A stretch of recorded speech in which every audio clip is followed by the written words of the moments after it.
Aê, pessoal, estamos aí, mais um episódio do nosso podcast Despertar da Loba. E hoje a gente vai falar de um tema mega importante, gente, que é a importância de viver o presente. Parece muito óbvio, mas infelizmente viver o presente hoje é um super desafio, tanto que a gente está aí tendo que lutar contra esse mal do século, né, que é a ansiedade. É um super desafio para as mulheres, né, sobretudo as mulheres 40 mais, que é o nosso público principal aqui do podcast, que é uma geração super atribulada, super produtiva. É a chamada geração sanduíche, que é aquela geração que cuida dos filhos e cuida dos pais também, idosos, né. E para a gente falar desse tema tão importante, eu estou num círculo aqui super lindo. Quero apresentar para vocês, a doutora Tabata Mascarenhas, que é psiquiatra, então ela vai trazer para a gente esse olhar médico. Estamos aqui com a psicóloga e instrutora de Mindfulness, Cláudia Santos, e estamos com Paula Araújo, que é nossa, eh, Vítima. não, vítima nada, que é a nossa ansiosa da rodada para falar como é conviver com isso. Paula é delegada de polícia, é uma mulher super engajada, né, em todas as questões que envolvem o feminino, então ela vai falar um pouquinho para a gente aqui como é conviver com ansiedade, como é que ela faz o autocuidado dela. Então, gente, super obrigada por vocês terem vindo. Obrigada por a gente poder abrir essa roda de conversa. E eu queria, assim, ouvir Paula primeiro, né, para ela contar para a gente como é essa essa convivência com a ansiedade, assim, na prática. O que é que você sente? Como é que você percebe que você está ansiosa? Como é que isso impacta a sua vida? Quando você me chamou para vir falar sobre ansiedade, eu não pestanejei em nenhum momento, porque eu sei que hoje a ansiedade, ela está presente na vida de todo mundo. Nem todo mundo assume, nem todo mundo admite, muitas vezes a gente não enxerga que está passando por aquilo, mas a ansiedade faz parte do ritmo de vida que a gente enfrenta hoje. O meu caso é um pouquinho além, porque eu já sou dona de um diagnóstico de transtorno de ansiedade generalizado, né, eu fui buscar o recurso psiquiátrico, eu fui buscar a terapia já há mais de 15 anos. Há muito tempo atrás eu me apresentava assim, eu não me esqueço, eu fui fazer um psicoteste, aí ela perguntou assim: "Como é seu nome?", eu falei: "Paula", sobrenome ansiedade, né, eu me apresentava assim, é uma característica muito da minha família, eu percebo esse traço, não sei se tem uma questão genética, né, Sim. Tabata, mas eu percebo esse traço em toda a minha família, só eu me trato, eles precisam se tratar, né. Eu digo que eu faço terapia por mim e por eles, né, mas tudo bem. Mas é um traço familiar, né, eu percebo isso, mas, é uma coisa que me engole. Numa outra atividade, uma vez de autoconhecimento, que eu venho nessa busca, né, já há algum tempo, porque teve um dia que eu falei assim: "Gente, eu não estou respirando, eu não estou literalmente respirando". Eu ia fazer massagem e eu tinha uma dor aqui, que era uma dor da dificuldade de respirar. Eu durmo, eu acordo no meio do sono com aquela falta de ar, Sobressalto. né. Eu acho que é um pouquinho além do que: "Poxa, amanhã eu tenho uma reunião, tô ansiosa hoje". Tipo, ontem eu já dormi mega ansiosa, porque tinha isso aqui hoje, né. Mas assim, isso é a ansiedade que eu acredito normal do dia a dia. Mas para mim ela estava me impedindo de viver. Outro dia eu fui para minha psiquiatra, e ela me deu um relatório, quando eu fui ler, falei era para eu mostrar para meu chefe me liberar para eu fazer ioga 2 vezes por semana, que eu só tinha conseguido no horário que era um horário que conciliava com o de trabalho. Eu não tive coragem de mostrar o relatório a ele não. Falei: "Velho, ele vai me achar incompetente, vai me achar, assim, incapaz de gerir uma equipe", porque é episódios de tristeza, de choro, pensamentos recorrentes de coisas ruins que podem acontecer, né. Então, uma numa atividade que eu participei uma vez, era isso que eu ia dizer, a gente tinha que se definir, assim, comparando-se a um objeto. O meu objeto, gente, eu só me identificava com o liquidificador, sabe. Jogue um monte de Entendi. coisa no liquidificador, tampe e Nossa. minha cabeça é isso, meu corpo é isso, né. Então, a ansiedade é isso aí. Eu queria falar sobre isso, porque outro dia lá, esperando a consulta, eu sou fácil, né, amigueira, encostei assim, já comecei a conversar com uma senhora, e aí eu comecei a dizer, era a primeira consulta dela, o marido acompanhando. E aí eu comecei a conversar com ela, ela dizendo: "Ah, mas você já vinha aqui há muito tempo?" Eu fiz: "Já". Ela: "E você toma remédio?" Eu fiz: "Tomo". Aí ele: "Não, mas ela não vai precisar". Aí eu falei: "Deixa a médica dizer se ela vai precisar ou não. Se ela precisar, não desincentive ela não". Aí ela diz assim: "Nossa, eu sinto as mesmas coisas que você", mas eu achava que eu era maluca. Eu achei que eu estava maluca, Sofrimento, gente. entendeu? Então, eu acho que não é, né, um privilégio meu, todos nós hoje vivemos isso. Mas a gente tem que começar a identificar quando ela está se tornando incapacitante. Nessa hora, eu acho que aí Patológico. vamos buscar todos os recursos possíveis. Mas de forma prática, Hum, o que é que você sente que impacta a sua vida, relacionada à ansiedade? Você falou de falta de ar, hum. você falou de, enfim, dificuldade de se concentrar, né, porque muitos pensamentos ao mesmo tempo. E assim, por mais que eu brinque dizendo assim: "Gente, eu não tenho vocação para tristeza, eu tenho vocação para alegria". Eu acho que é um traço meu.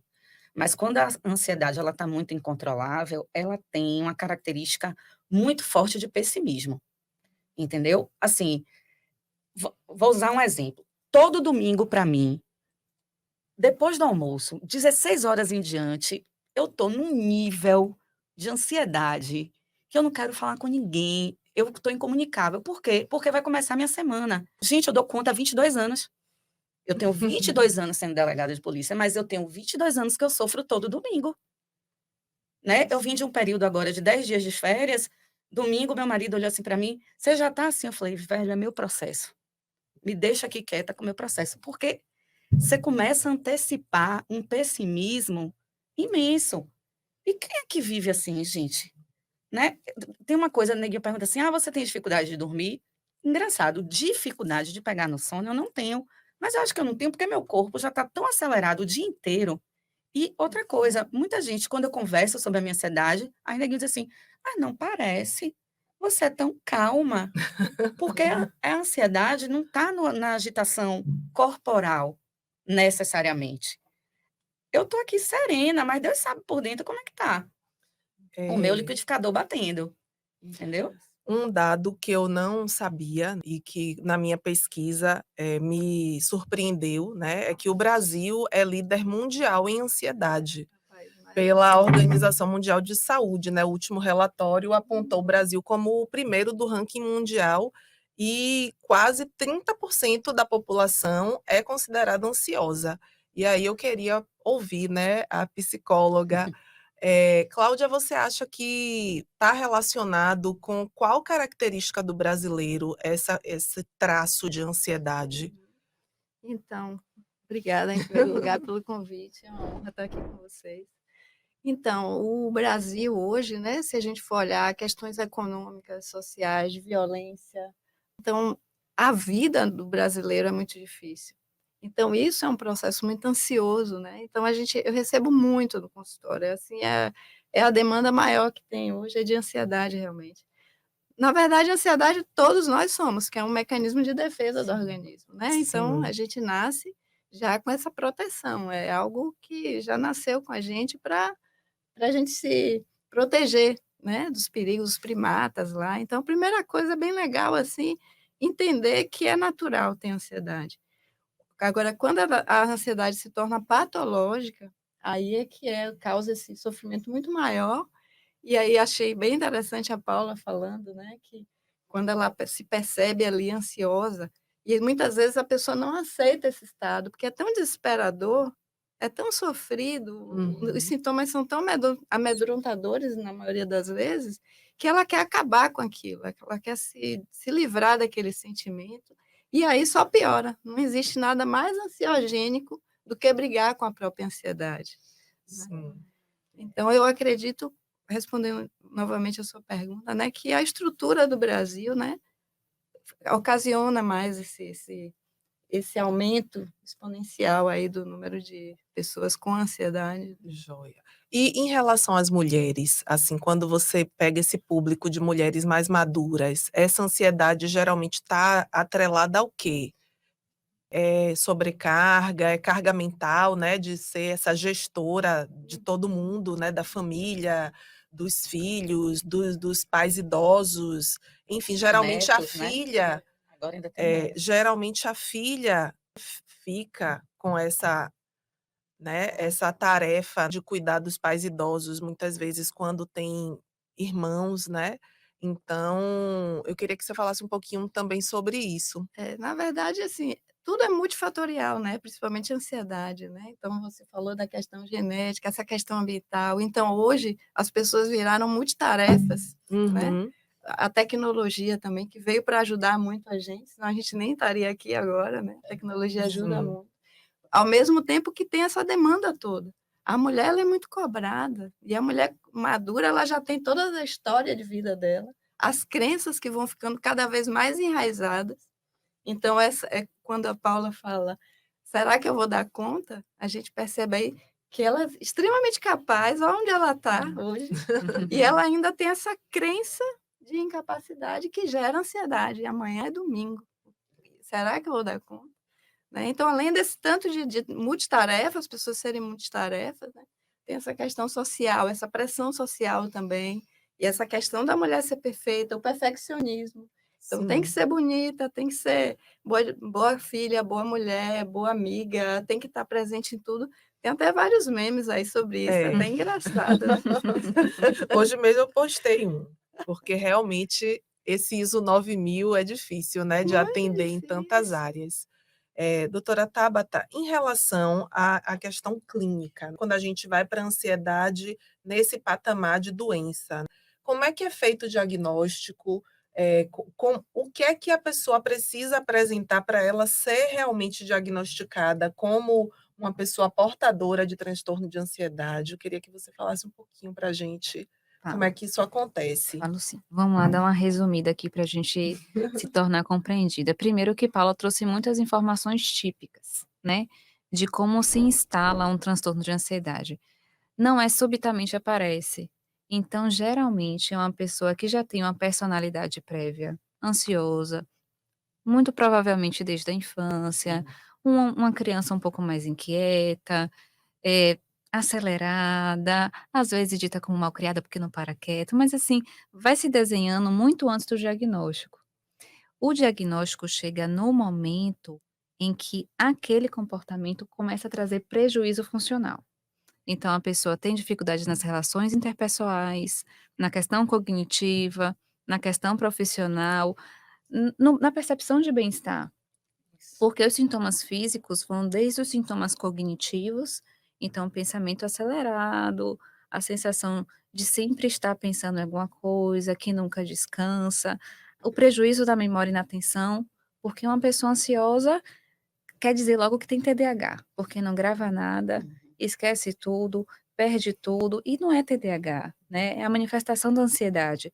E os sintomas físicos, que são mais presentes em uma determinada, né, parcela da população. Então, a taquicardia, o coração acelerado, a sensação de falta de ar, e os quesitos somatoformes mesmo. Tem paciente que tem até corrimento vaginal de repetição, infecção urinária de repetição, lesões dermatológicas muito presentes, queda de cabelo e tudo aí que se segue. E aí as comorbidades começam a chegar, como uso de álcool, compulsão alimentar, depressão, porque tinha um professor que falava assim: "Todo ansioso não tratado vai deprimir". Tanto que a medicação para ansiedade muitas vezes é um antidepressivo, não é isso? Ele é um antidepressivo. Hum. Assim, tipicamente, a gente se você chegar no consultório em franco pânico, ou assim, com sintomas ansiosos muito presentes, a gente começa com a medicação ansiolítica, Sim. que são os medicamentos tarja preta, que aí tem o Uhum. Rivotril, o alprazolam, o diazepam, que é um apaga-incêndio, Sim. e aí a gente instala mesmo o tratamento mais continuado, que são os antidepressivos, que são para tratamentos de ansiedade, mas a gente Uhum. trata o transtorno ansioso com Com antidepressivo. antidepressivo, né? Que aí a gente consegue estabilizar aquele paciente e proporcionar que ele se desvincule da medicação ansiolítica, que no primeiro momento é favorável. Então, assim, e é realmente multifatorial. Porque além de ter um arcabouço genético que lhe favorece, porque se a gente for buscar na sua família, eu tenho certeza que tem. É todo mundo. Ninguém escapa, pai, mãe, os 2 irmãos, ninguém, filho meu, minha filha. Meu filho tem 8 anos, eu já percebo traços de ansiedade nele. Porque observe, a gente adoece com genes que tem. Então você não é Paula, você é Paula filha de X e Y. Então assim, você herdou essas características genéticas e você foi criada no ambiente, então você tem a parte genética, mas também a modulação ambiental. Isso. E tudo isso favorece, é multifatorial, né, então a gente aí começa, as demandas da vida. Eu falo para o ansioso quando eu dava aula em universidade, os adolescentes, os jovens, né, ansiosos, eu falo assim: "Ó, Só fale um pouquinho mais perto pra tratem gente te logo, ouvir. desculpa, tratem logo, porque só piora". O Ladeira transtorno de abaixo, é. ansiedade na psiquiatria é uma daquelas condições que a gente tem que tratar para não piorar, porque tem coisas na psiquiatria que vão melhorando com a idade, com o envelhecimento. O transtorno de ansiedade só vai piorando, porque Paula é mãe, é profissional, Isso. é filha, e aí uma sequência de coisas que vão se acumulando e vão proporcionando que você aumente seu repertório de demandas, e aí de repente a sensação que não dá conta, mas você dá conta. É. É Eu só uma crença falsa que aquilo vai lhe tomar, mas na verdade você dá conta e você é bem-sucedida sim. é, Mas a gente se desespera e, não tem né, jeito. não tem Eu digo jeito. isso, a vida adulta trouxe esse pacote de, né, a responsabilidade com a profissão, a responsabilidade com os filhos, uma relação, né, matrimonial, e aí você vai cuidando de mãe, cuidando, tendo questões com o pai, enfim, vai somando as coisas da vida e Sim. não tem jeito, né? O HD enche e aí você fica, Exatamente. né, nesse desespero. Mas uma coisa que você me disse que me chamou muita atenção e que eu acho que é importante para as nossas lobas entenderem é essa percepção de bem-estar, gente. Sabe, não adianta a gente ficar lutando, lutando. Se você não tá se sentindo bem, eu lembro que eu cheguei na minha psiquiatra, ela me disse assim: "Paula", eu falei: "Pô, eu vou ficar escrava do remédio, porque tem esse", eu já tô eu entrevistando, viu. "Eu queria que você depois falasse, Tabata, por que, gente, essa agonia tão grande com o remédio, né, esse preconceito com o remédio". E aí eu lembro que quando ela me disse que eu ia usar a medicação, eu falei assim: "E eu vou ficar escrava disso? Eu vou tomar estalopram até morrer?". Aí ela fez: "A gente não sabe.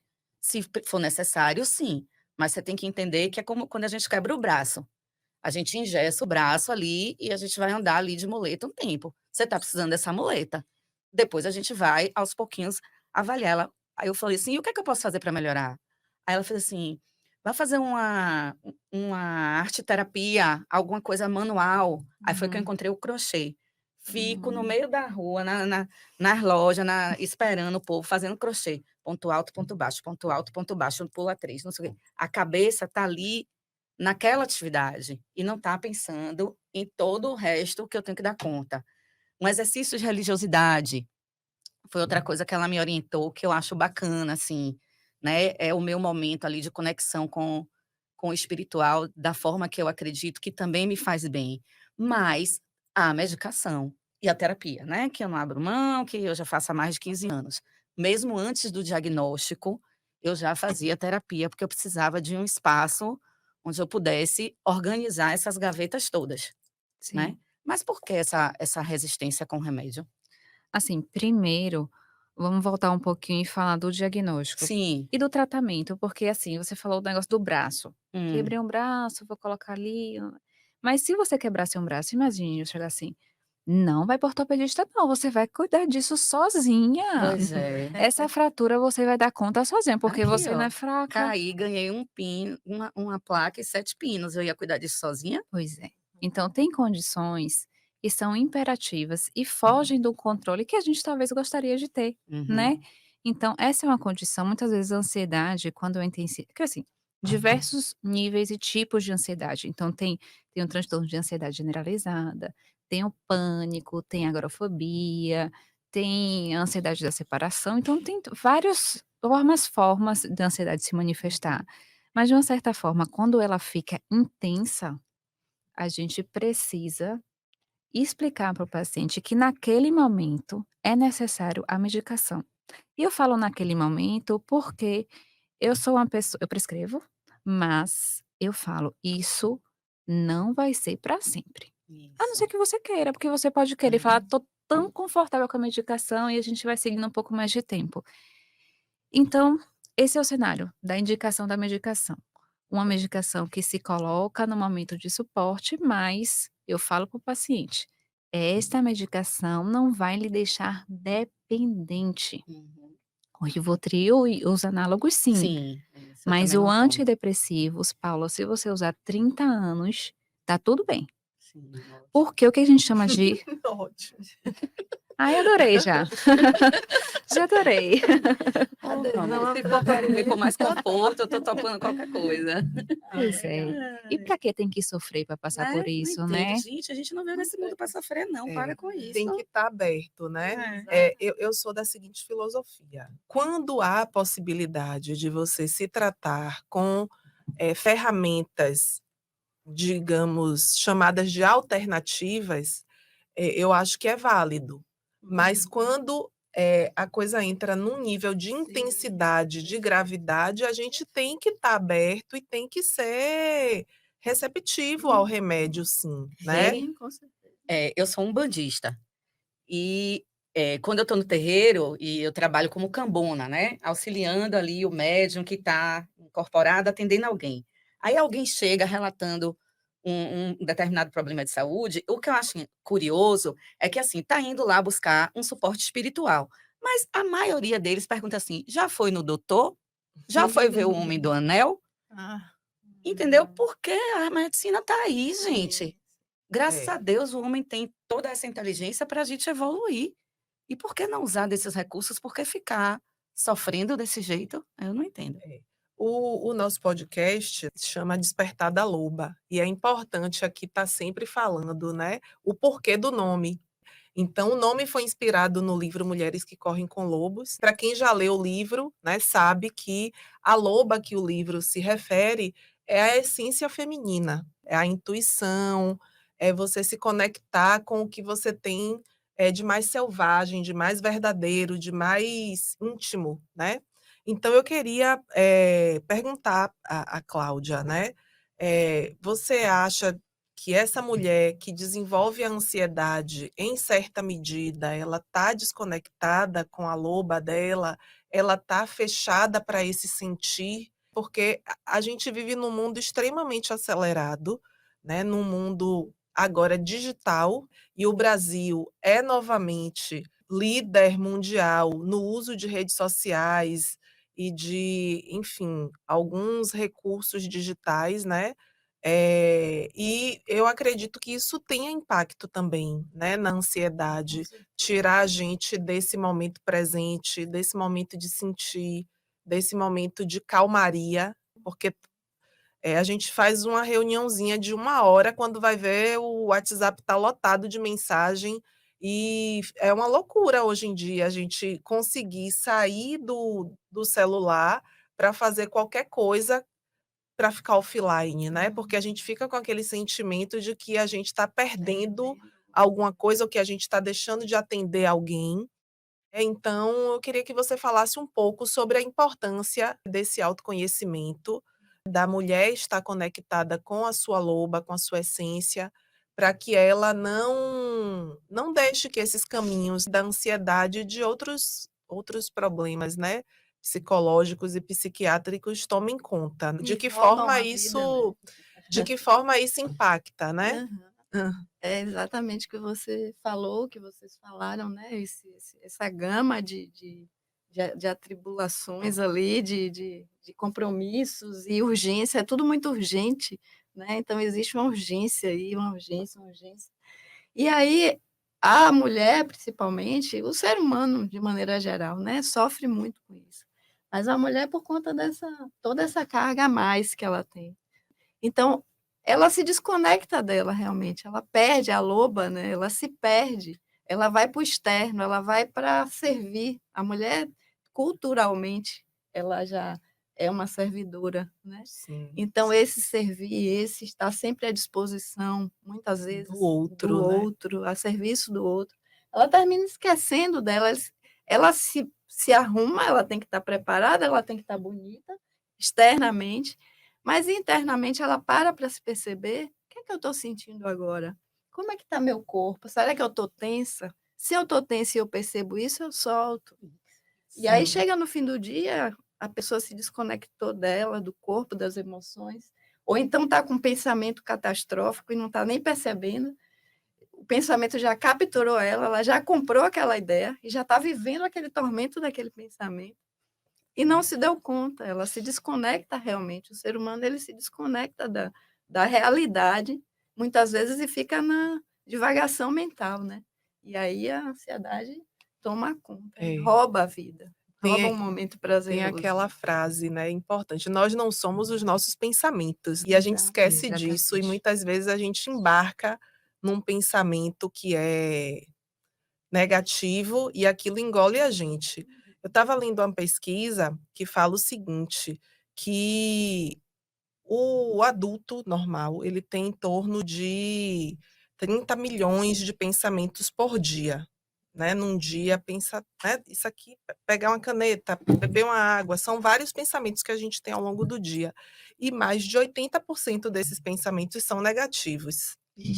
Então esse exercício do pensar positivo, o quanto ele é importante, pra nossa vida, né, para deixar a gente com a saúde mental em dia.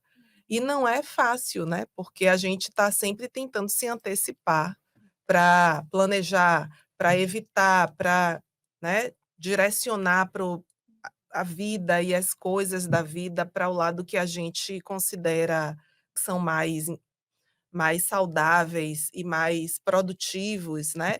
Então, cuidar desses pensamentos deve ser algo bem importante, né, doutora Tabata? Sim, com certeza. Eu vi um estudo também muito interessante, é que a característica da mente humana é viajar.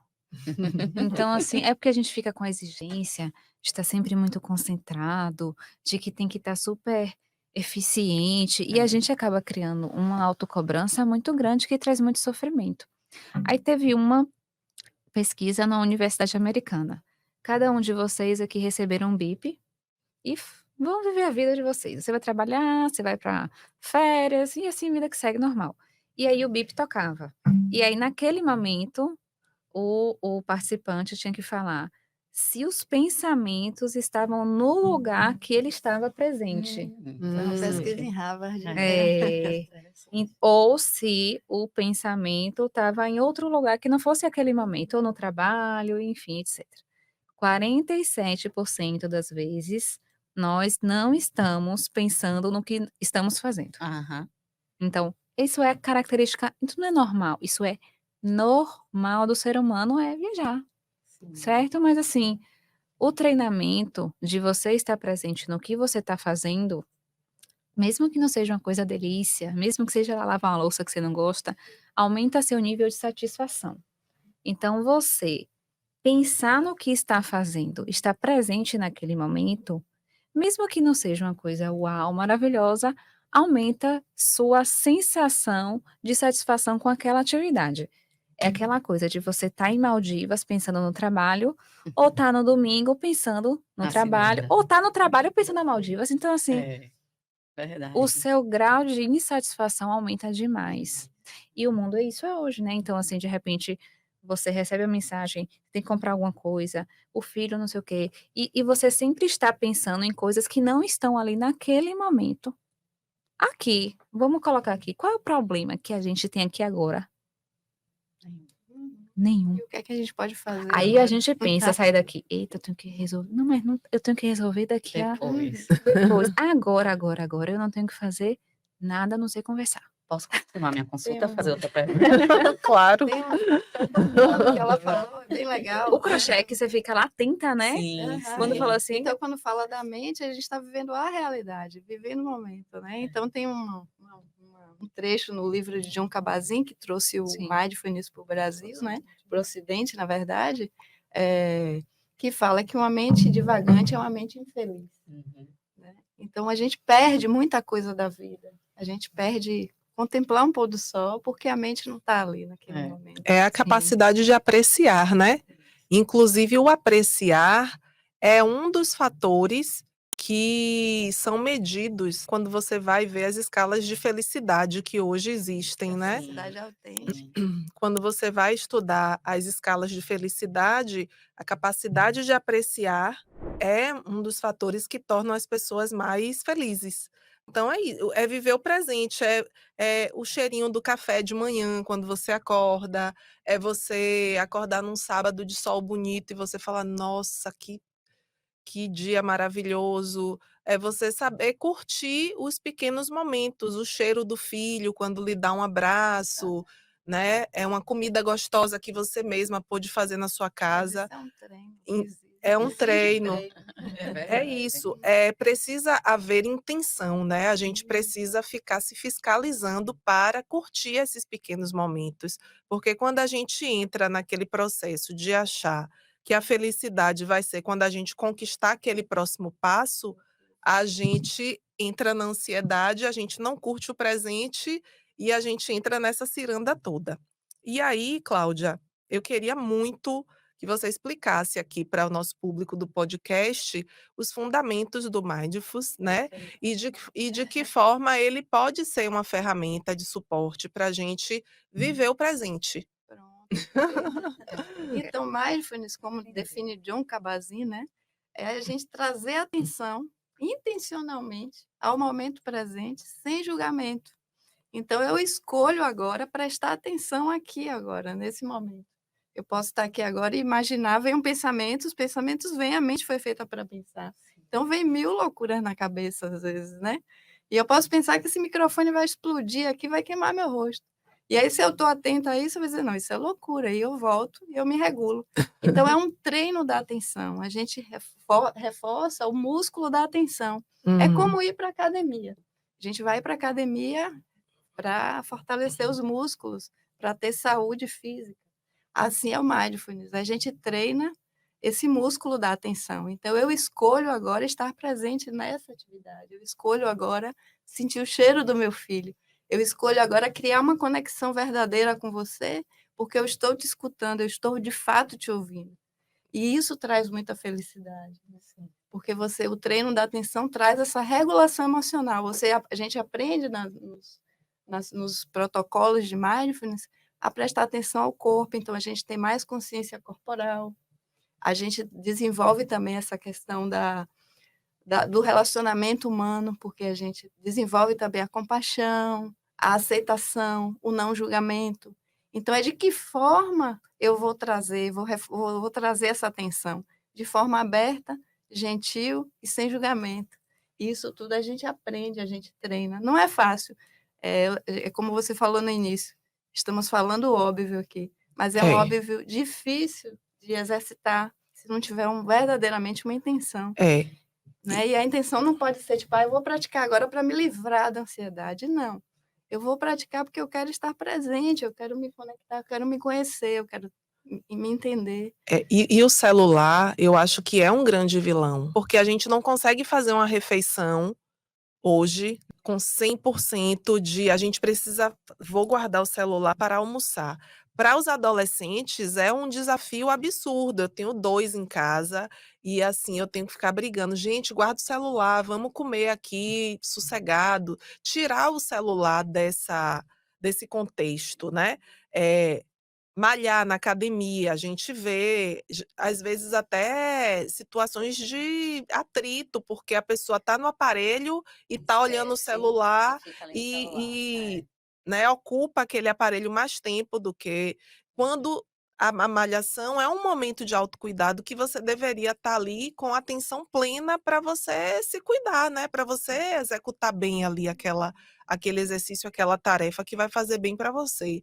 Então, hoje o celular, eu sei que é uma ferramenta, né, muito importante, mas ela também um tem sido um vilão, né, porque tira a gente dessa atenção plena em muitos momentos. Tabata falou, no momento do diagnóstico que um dos traços, né, do diagnóstico é a compulsão alimentar.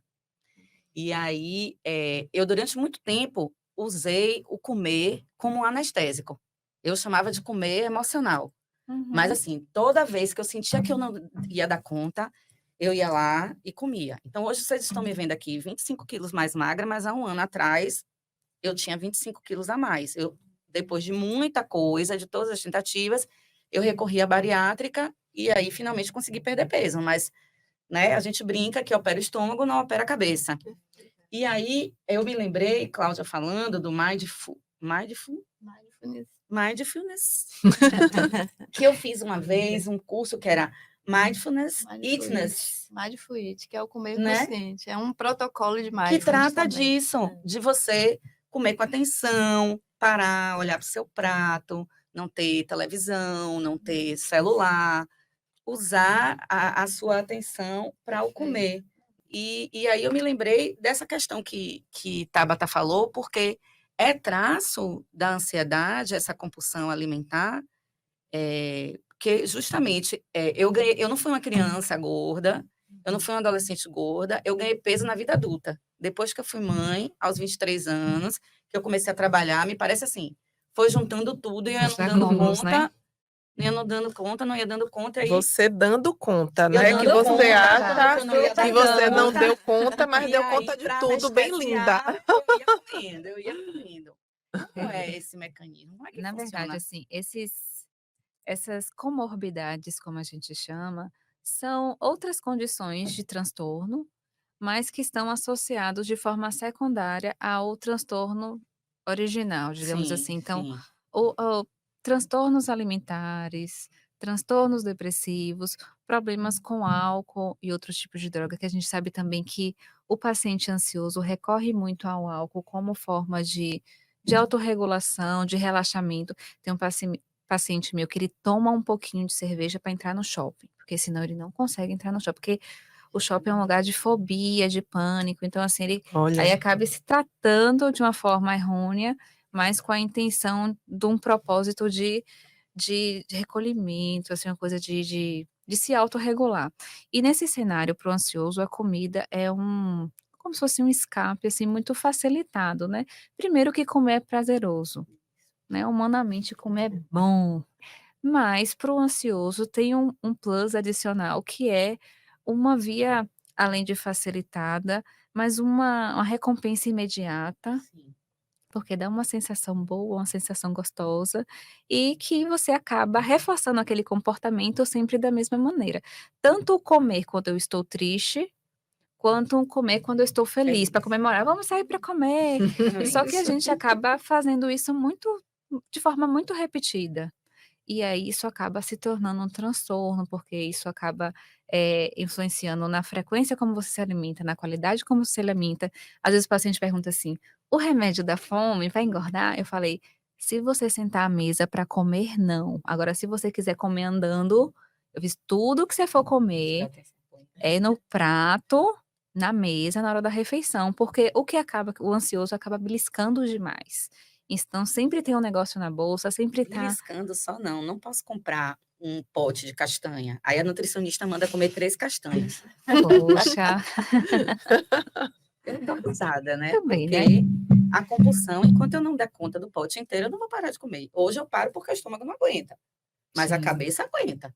Eu como aquele potinho ali todinho, o negócio de me dizer que eu vou comer 3 castanhas, Aí o Mas treino da atenção talvez, ajuda muito nisso, porque você vai entender que aquele comportamento, você vai sim, se dar conta mais rápido de um comportamento disfuncional, e você vai entrar em contato com a sua intenção, de que talvez um valor seu, aí a gente entra já nos valores de vida, né? Talvez um valor seu seja a saúde, manter sua saúde física, manter sua saúde mental, ou talvez a estética. Então você se conecta mais rápido com esse valor, porque você está atenta. E aí você vai escolher ter um comportamento mais funcional, que a curto prazo esse comportamento da compulsão, ele é muito prazeroso, vai lhe dar um prazer imediato, mas a longo prazo ele vai te trazer um prejuízo muito maior, né, porque você vai ter observe, deixa eu lhe fazer uma pergunta. hum. Você prefere comer 3 castanhas ou você vai comer 50 castanhas? Eu. Observe, assim, tipo assim, vou fazer seu cardápio alimentar aqui. Hum, Ó, eu tenho uma opção aqui, eu coloco 3 castanhas pra você no seu lanche ou 50. O que que você vai achar razoável? velho, 3. 3. Só que quando a gente não tá prestando atenção, a gente come 50. Come, Então, assim, a tranquilo. atenção plena é inclusive essa autocrítica de a gente, né, o pacote tem quantos biscoitos? 20? Eu comi 20 biscoitos. E quando você toma consciência dessas coisas, você escolhe o caminho mais saudável, razoável que seja. É Então a atenção plena é É é isso. E fantástica a para isso. atenção plena vira realmente um desafio, porque a gente vive nessa vida de multi-estímulos, né? A gente está com a televisão ligada, a gente está no celular, a gente está antenado no que está acontecendo na casa, porque um barulho diferente, a gente já vai ver o que é. A gente tá com o nosso checklist de coisas para fazer do dia seguinte. Então, a atenção plena virou realmente um super desafio. Cláudia, além dessa orientação, né, da presença intencional, quais são os outros recursos do Mindfulness que a gente pode recorrer, meditação? Eu queria que você falasse um pouco, porque assim, muita gente já ouviu falar, mas não conhece na Não sabe o que é. prática, né, como é que funciona. E aí eu queria que você explicasse um pouquinho Tá. para a gente. Isso que você falou aí, né, esse tanto de coisa fazendo, um monte de coisa, é o piloto automático, que ele é muito útil, né, então a gente faz coisas sem pensar que está fazendo, né, por exemplo, para eu pegar esse copo de água e beber, eu não preciso pensar que eu vou levantar meu braço e tal. Então o piloto automático, o fazer de forma automática é muito útil. Porém, 47% das vezes a gente está no piloto automático, está fazendo, quantas vezes a gente está no trânsito, chegou em casa e não percebeu o trânsito, né? Não percebeu Verdade. o caminho que a gente percorreu, porque a gente está no piloto automático. Meu Deus, como eu cheguei aqui? Eu não lembro, né? Então, o mindfulness é consciência. Então, eu trago consciência para a vida. Então, eu vou viver de forma mais consciente, e aí eu vou comer de forma mais consciente, eu vou me relacionar, eu vou trabalhar. Então, aumento de produtividade nas empresas também, porque evito o retrabalho. Então, Sim, além da gente ter muita tarefa, a gente é interrompido muitas vezes, muitas interrupções. E sim. para voltar de novo é muito difícil, né? Já Voltar a corta, atenção. né, o É. raciocínio. Então, mindfulness, assim, é como se você estivesse andando numa sala cheia de móveis com as luzes apagadas. É muito difícil, você vai se bater, você vai se machucar, provavelmente vai quebrar alguma coisa. É como se você acendesse uma luz ou tivesse uma lanterna. É trazer consciência e aí você vai poder andar melhor, escolher o caminho que você quer percorrer de forma Mas aí mais o quê? A gente racional. vai aprender técnicas. Por exemplo, eu quero começar a praticar mindfulness. Pronto, Por onde é que eu começo? perfeito. Excelente É pergunta. logo, né? Então, o mindfulness, né, ele surgiu, eu vou falar bem rapidinho aqui, ele surgiu lá na Universidade de Massachusetts, nos Estados Unidos, para Sim. falar Massachusetts, tem que ter atenção plena, que senão fala errado. Fala errado, é. Então, o John Kabat-Zinn, ele é um biólogo, professor da Faculdade de Medicina de lá, e aí tinham aqueles doentes, pacientes crônicos, com dores crônicas, doenças crônicas, que a medicina já não tinha mais o que fazer.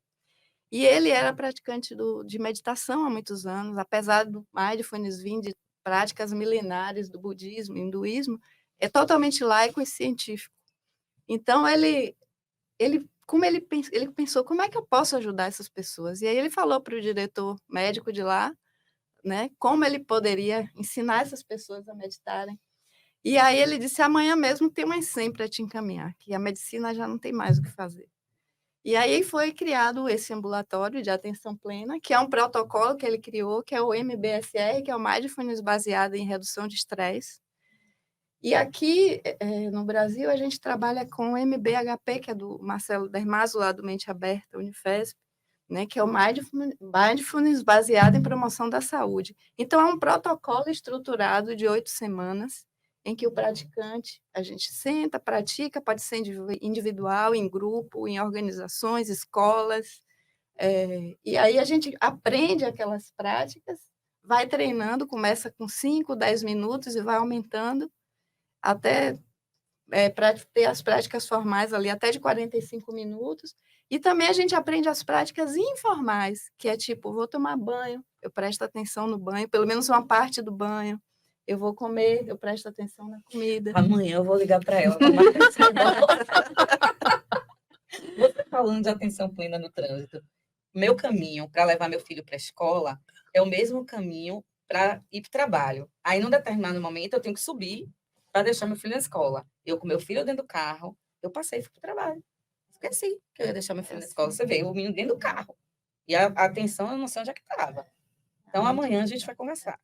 E aí a gente usa, a mente da gente é justamente isso, a mente divaga, então a mente fica à deriva. Aí o mindfulness, a gente traz âncoras, a gente traz a âncora da respiração, a âncora do próprio corpo, ou do ambiente, dos sons, para trazer, a mente vai devagar 1000 vezes, a gente vai trazer de volta 1000 vezes.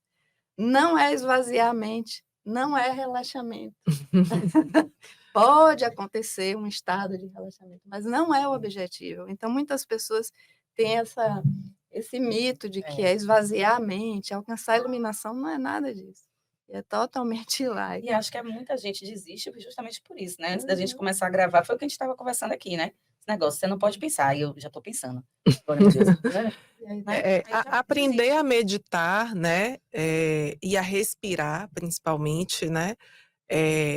Eu acho que é uma coisa que a gente não vai poder escapar. Eu acho que em algum momento da vida adulta, né, a gente vai ser requisitado a aprender a olhar para isso. Eu, até bem pouco tempo, nunca tinha tido, nunca tinha percebido, pelo menos em mim, traços de ansiedade, e agora, aos 45 anos, eu já vejo. Eu sempre fui muito calma, né, muito tranquila, mas, enfim, as mudanças da vida, os desafios novos foram e a gente vira um fiozinho desencapado, porque, uma coisa que saiu ali do lugar que não está no seu controle, né, o falso controle que a gente acha que tem, já dá né, já deixa a cabeça mais estressada. Gente, a gente quer ser loba até os 100 anos, as lobas equilibradas, né? Se a gente não for buscar, eu amei, bem-estar, né? Bem-estar psíquico, a gente não vai, É né? isso. E eu acho que todo mundo hoje busca as suas válvulas, né. Eu sou bem engajada com esporte, então é uma coisa que existe na minha vida e que, quando eu não faço, eu fico bem impactada. Eu sinto ali que saí do meu prumo quando eu tô fora, né, da água e fazendo as atividades que eu gosto. Paula falou do crochê, mas ela faz várias outras coisas, ela se Minha envolve mãe diz assim: "Menina, como é que você faz tanta coisa?" Eu digo: "Meu, eu tenho que estar ocupada", né. Ou não, né. Olha, eu tenho que a gente estava não conversando antes de fazer. começar a gravar, eu tenho que não fazer nada, A gente tenho não que se relaxar. permite o não fazer, não É, aprende isso. então eu acho que quando a gente se engaja em atividades que trazem prazer, a nossa presença é requisitada e a gente se doa a essa presença de forma prazerosa e de forma ali genuína. O difícil é perceber que está na atividade prazerosa, porque muitas vezes Sim, isso não acontece. é verdade. Por isso que eu acho que você buscar essas atividades que trazem prazer é um bom recurso, né, uma boa saída.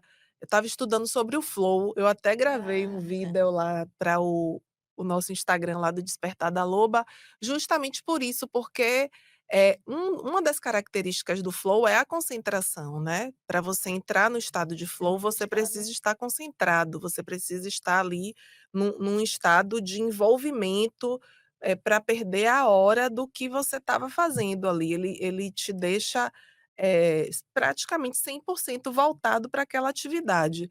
Então, também ter esse exercício do que é que me move, o que é que me deixa em estado de flow, de prazer, de atenção e que eu faço com satisfação, né. Rê, eu acho que também a gente tem que deixar aqui para nossas lobas, né, e quem mais estiver nos ouvindo, é desmistificar, velho, sabe, desmistificar. Acho que esse tipo de conversa, uma mesa com a psiquiatra, com a psicóloga, uma paciente, Eu tenho, né, um perfil na rede social que eu falo sobre os meus desafios de reexistir, né? Uma mulher caminhando para os 50 anos. Acabei de fazer 49 anos. E aí lá eu boto meu dia a dia, e boto meu dia a dia muito sincero. E aí, outro dia, eu tirei uma foto da minha cartela de citalopram e postei. E aí, gente, milhões de pessoas falando comigo no direct. Ah, amiga, porque eu também uso.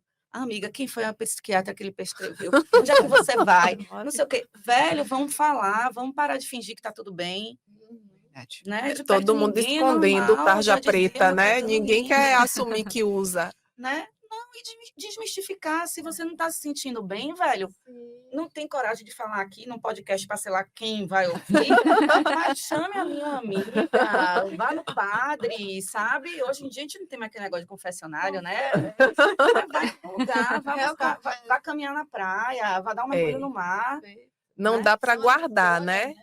E esperar a bomba explodir, como a doutora Tabata é. falou, porque Pois é uma bola de neve, né? Com As certeza. questões emocionais, elas vão crescendo e uma hora toma conta e a pessoa já sai do momento ali da crise direto para o remédio, nem vai ter a oportunidade de Velho, buscar os Outras recursos, né, foi alternativas, que muito não né? engraçado, sejam porque enquanto medicamentosos.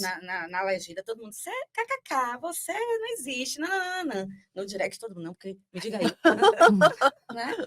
Hipocrisia, claro, gente. Na moral. Outra coisa que a gente trabalha muito é aumentar você falando aí, eu lembrei da reatividade, né? Que normalmente quando a gente está nesse estado de agitação mental, a gente fica muito reativa. Sim. Então, quando a gente treina, né? Irritada, né? Irritada, a Assim. irritação. Ai, eu fico. Então, o treino da atenção plena é justamente a gente criar esse espaço entre o Sim. estímulo e a resposta. Sim. Então, quando a gente está com atenção, tem aqui o estímulo, e aí eu escolho como eu vou agir. Então, esse tempo aqui é a minha liberdade. É essa liberdade que a gente cultiva quando a gente cultiva a atenção plena. Né? Não é, você me olhou com cara feia, eu já pensei imediatamente, não gosta de mim, uau, eu estou falando besteira aqui, o pessoal não vai gostar. E aí eu começo a entrar em pânico aqui. Sim. Não, então, esse espaço é que a gente cria quando a gente está com atenção. Você até Sim. perceber que um pensamento é disfuncional ou que não faz sentido. Sim. Já tá acabando. Eu queria aproveitar também essa temática para a gente falar um pouquinho sobre sono, né? Eu sei que a ansiedade tem um impacto grande e, assim, o sono é um ponto importante quando a gente fala na saúde integral, né? E ele pode impactar em tantas coisas na nossa vida. Então, doutora Tabata, de que forma essa ansiedade impacta no sono? Quantos por cento dos ansiosos vão ter insônia? Queria que você falasse um pouquinho sobre isso. Você teve? Eu tive muita insônia. Muita. Na Hoje em dia verdade, não, assim, eu apago. que bom. Tá Agora, só se acordar no meio da complementando, noite, Tá difícil ainda, Vai né? retomar. só Exista. complementando a pergunta, eu passei um período assim e muitas amigas, né, e amigos com esse relato daquela insônia às 3, 4 horas da manhã, é isso aí. né? Aquela insônia que você desperta e você passa o resto da noite fritando, você não consegue mais pegar no sono e no outro dia a sua vida é um caos, porque você não tem dor de cabeça, enxaqueca Produtiva, né? horrorosa o dia Produtiva. inteiro e Energia não tem, né? terrível, Na verdade, a gente encara na psiquiatria como insônia sempre como sintoma secundário. Então, ninguém tem insônia como diagnóstico único. Geralmente está associado a alguma outra condição. Então, uma depressão, uma ansiedade, ou então um transtorno de ajustamento, um estresse daquela situação que vai passar, mas manifesta com insônia. Então, geralmente, pacientes ansiosos têm insônia. Não todos, mas geralmente têm. Que pode ser uma insônia inicial, ou seja, aquela dificuldade de começar o sono. Tem pacientes que começam o sono super bem, com meia-noite, 1 hora da manhã, já desperta e já não consegue voltar a dormir. Ou aqueles pacientes que 4 horas da manhã já está sem sono nenhum. Então, a gente tem vários perfis de apresentação de insônia, mas no transtorno de ansiedade é uma coisa bem colada, bem associada. Inclusive, no início do tratamento, porque o antidepressivo só começa a fazer efeito mais ou menos em torno de 4 semanas. Até Hum, lá, o primeiro mês de tratamento medicamentoso ainda é um período crítico de sintomas. Até lá, a gente precisa dar algumas alternativas sintomáticas para aquele indivíduo. Então, olha, neste mês você vai precisar também usar remédio para dormir, mas quando sua ansiedade melhorar, seu sono vai melhorar. E aí você tranquiliza o paciente daquela forma para também você não oferecer aquele tanto de remédio e o paciente achar que vai sair daquele com aquele coquetel ali para Comigo é sempre. justamente assim. Hoje, para dormir, eu não tomo mais remédio nenhum. Exatamente, exatamente. Então, assim, é uma coisa do início, está altamente associada, mas também o tratamento é bem eficaz, porque à medida que você trata o transtorno de ansiedade, você melhora aquela manifestação da insônia no indivíduo, né? ok. E como é que o Mindfulness pode nos ajudar com insônia, Cláudia? Essa questão dos exercícios de meditação, esse processo do acalmar, né? Esse ritual noturno, né? Higiene do sono. A higiene do sono Importantíssimo. para a gente conseguir melhorar esse quadro. Então, como eu falei, né, o mindfulness é um treino, né, então isso requer consistência, requer, como atividade física mesmo, né, então não adianta: "Ah, eu estou com insônia, agora eu vou praticar aqui para dormir", não vai funcionar. Mas é Sim, bem interessante observar os pensamentos, olha como ela falou, quando tu tá com insônia, fica fritando na cama, e aí os é. pensamentos: "Amanhã eu não vou dar conta, amanhã eu vou estar acabada, amanhã vai ser um dia horrível", e aí É. piora, você começa a brigar com a insônia. Quando a gente pratica e está consciente de que o que é que está passando na minha cabeça agora, às vezes a gente começa a assistir os pensamentos e termina pegando no sono. Mas aí pode virar um filme de terror, esse negócio de assistir pensamento. Justamente, aí você começa a identificar o que é disfuncional, o que é que não é, né. E se amanhã eu tiver com sono, o que é que de pior vai acontecer? Eu vou É. estar com sono e vou dar conta, talvez o dia vai e você termina relaxando. Muitas vezes, nem sempre é assim, né. Mas esse treino, essa regularidade, existem estudos provando a melhora no sono, mas para isso tem a regularidade, né, não é remédio, vou tomar, vou fazer, praticar e dormir, né. Sim, Muita é. Eu gente acho que tenta ajuda usar você assim. não se desesperar, né? E que é uma ferramenta da atenção plena, é aceitar o desconforto. Então, Isso. assim, quando a gente está num problema, a gente acha que o bem-estar vai vir somente com a resolução do problema, que nem sempre está ao nosso alcance, nem sempre depende só da gente. E não é que você tem que se sentir feliz no problema, mas você entender que aquilo você está passando, vai Vai passar. passar, e você aceitar aquela condição de mal-estar. Então eu tive um mal-estar um dia, né, há pouco tempo, e você fica brigando como se você não pudesse ou fosse ruim. Bom, não é bom sentir, mas acolher aquela sensação. Como você fez com seu marido: "E me deixa, é meu Perfeito. tempo pré-trabalho", então assim, isso lhe ajuda a não brigar com seu sintoma. Isso em algum momento lhe conforta também. Então, isso é uma ferramenta importante no sono, Aceitação. que o paciente avisa: "Não se desespere. No outro dia a gente vai ver o Eu remédio". brinco que é minha melancolia dominical. Me deixa na minha melancolia dominical. Tô aqui, curtindo o meu troço aqui. Depois eu melhoro. E quando você falou Perfeito. ali, né: "Ah, esses pensamentos aí, vêm pensamentos terríveis". Com a prática de mindfulness também existe um processo de difusão cognitiva ou descentralização, né, a gente deixa de se fusionar com esses pensamentos e a gente passa a observar os pensamentos apenas como eventos mentais. Pensamentos são só pensamentos. Pensamentos. E aí você Pensamentos começa são só é. Sim, pensamentos. senhora. É isso, esse ponto que doutora Tabata tocou é bem importante, você sustentar e atravessar o desconforto, porque nessa vida de muitos estímulos e de rede social, a gente tem aquela falsa, eh, crença, né, de que a gente tem que estar feliz e a gente tem que Exatamente. estar bem o tempo inteiro, E e a ninguém gente encosta a não porta do está. remédio. E aí?